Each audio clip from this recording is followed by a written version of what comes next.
안녕하세요. 디어마이북스입니다.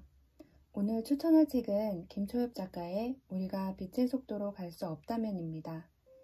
이 책은 지난번 영상에 나왔던 알라딘의 책을 팔고 정산받은 금액으로 산 책입니다.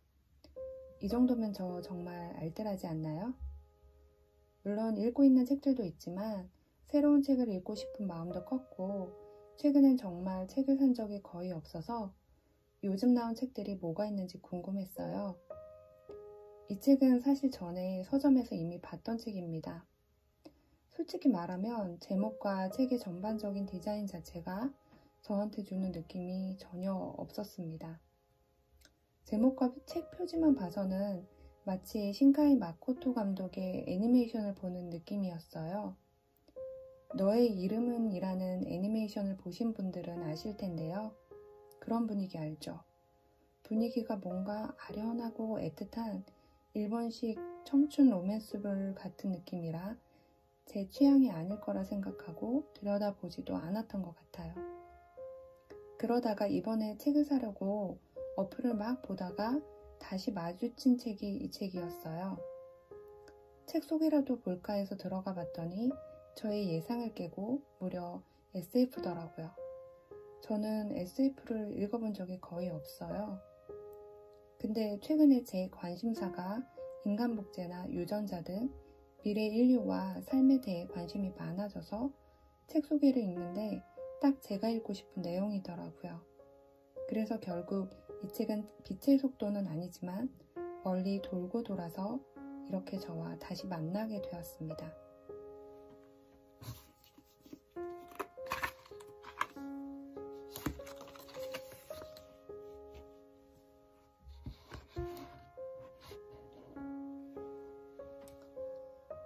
책을 받고 좀 놀랐던 게 일반 표지일 줄 알았더니 양장본이었고 얇을 줄 알았더니 생각보다 두꺼웠어요.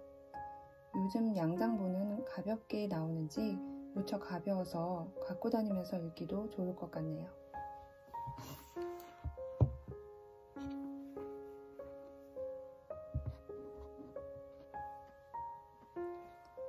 이 책을 다 읽고 난 저의 한 줄 평은 이토록 따뜻한 SF라니 입니다.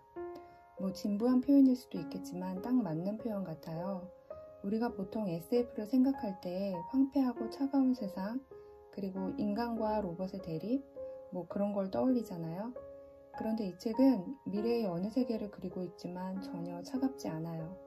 오히려 따뜻하고 그립고 애틋하고 슬픈 정서가 깔려 있습니다.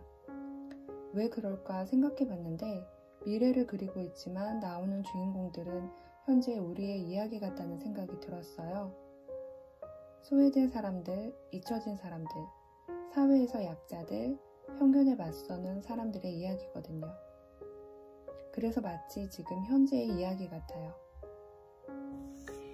책은 총 7편의 단편을 엮은 소설집입니다. 표제이기도 한 우리가 빛의 속도로 갈 수 없다면은 딥프리징이라는 냉동 수면을 연구하는 한 노인의 이야기입니다. 슬램포니아 행성이라는 지구에서 아주 먼 행성에 가족들이 먼저 이주를 하게 되고 연구를 마저 끝마치고 가려고 하던 중에 우주에 웜홀이 발견됩니다. 웜홀을 통해 우주여행이 훨씬 빠르게 갈 수 있게 되자 슬램포니아로 가는 우주선은 폐쇄당하게 됩니다. 미처 떠나지 못한 노인이 수십 번 냉동 수면을 하면서 우주 정류장에서 하염없이 기다리는 이야기였어요. 마지막 장면은 어쩐지 하이라이프라는 영화도 떠올랐고요. 쓸쓸하고 슬픈 여운이 남는 소설이었습니다.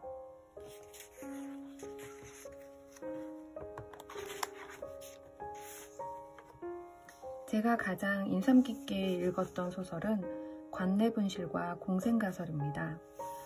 관내분실은 뇌의 마인드 스캐닝을 통해 사후 도서관이 세워지고 죽은 가족을 다시 만날 수 있게 되는 얘기인데요. 죽은 가족을 다시 만날 수 있다면 어떨까 라는 생각이 들었어요. 도서관에서 책을 빌리듯 찾아가서 인덱스에 따라 죽은 가족을 다시 불러내 볼 수 있다면 그걸 영혼이라 부를 수 있을까? 아니면 가상현실 같은 걸까? 여러 가지 생각이 떠올랐는데 얼마 전 죽은 딸을 가상현실을 통해 다시 만난 엄마 얘기도 생각났고 영화 어벤져스에서 아이언맨이 자신의 젊은 시절 마지막으로 만났던 부모를 다시 만들어낸 가상의 세계도 떠올랐어요. 책의 주인공은 사이가 나빴던 엄마를 죽고 나서도 찾아가지 않다가 자신이 임신을 하게 되면서 엄마를 찾아가게 되는 이야기입니다. 하지만 엄마의 인덱스가 분실되면서 죽은 엄마의 발자취를 쫓아가는 이야기인데요. 딸과 엄마의 이야기라 아마 여성분들은 많이 공감하실 수 있는 이야기입니다.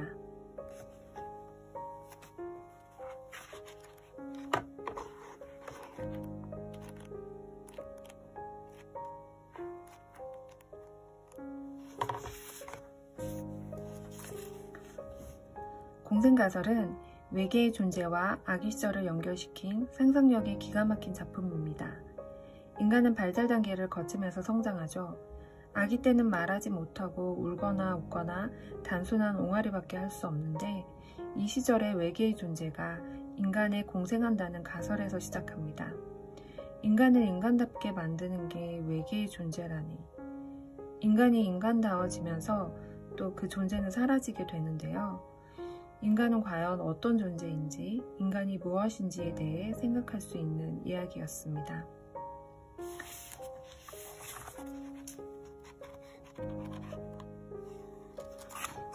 그 밖에 순례자들은 왜 돌아오지 않는가는 유토피아를 꿈꿨지만 결국 유토피아는 없다. 진정한 유토피아는 모든 것을 넘어선 사랑이 아닐까라는 얘기였고요.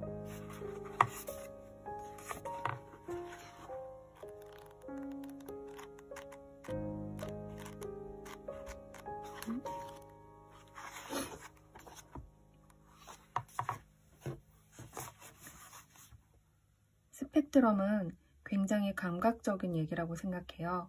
외계의 존재를 만나기 위해 떠난 우주여행에서 조난당하고 외계인 루이를 만나게 되면서 벌어지는 이야기입니다.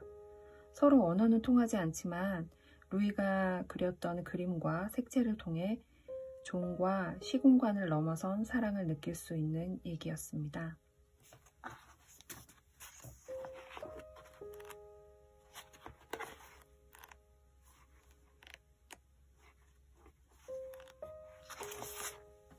또 감정의 물성이란 작품은 읽고 나서 정말 이런 제품이 나오면 좋겠다라고 생각했어요. 인간의 감정을 그대로 물체에 투과시켜 만들어낸 상품인데요. 기쁨이나 행복, 차분함 같은 긍정적인 감정뿐만 아니라 우울함, 분노, 슬픔 등 부정적인 감정도 인간은 왜 소유하려 드는가의 이야기입니다. 눈앞에 보이는 물건에 감정의 물성이 투여된다면 그것은 과연 피그말리온 효과 같은 걸까?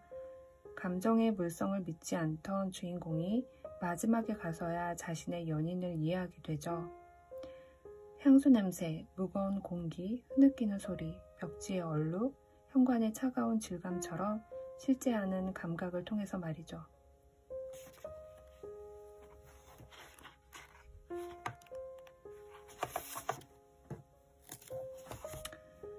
마지막 작품 나의 우주영웅에 관하여는 지면 발표작이 아닌 이 책을 위해 작가가 새롭게 쓴 소설입니다. 우주 비행사였던 이모를 동경해 우주 비행사가 되고자 했던 주인공은 이모가 우주 비행 전날 바닷속 심해로 뛰어들어간 사실을 알게 됩니다. 우주에서 발견된 터널을 통과해 건너편 또 다른 우주로 가기 위해선 우주 비행사의 몸이 극한의 상황에서도 견뎌낼 수 있게 개조가 필요합니다.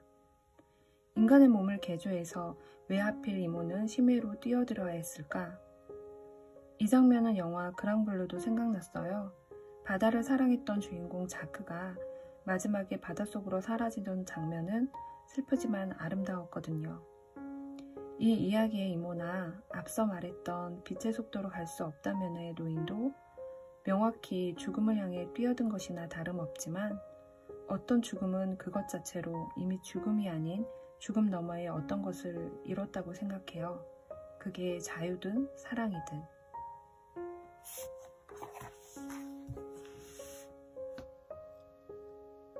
하나하나 기발하고 새롭고 재미있는 소설집입니다. 제가 좋아하는 작가인 김현수 작가는 인간이란 무엇이며 인류는 무엇이어야 하는가 질문이 생겨난다. 시선에서 질문까지 모두 인상적이다 라고 적고 있습니다.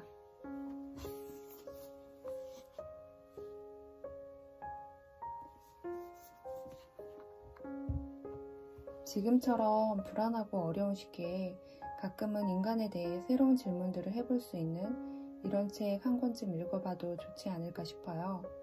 이 작가의 또 다른 이야기를 기대하며 건강관리 잘 하시고요. 그럼 저는 또 다음에 만나요.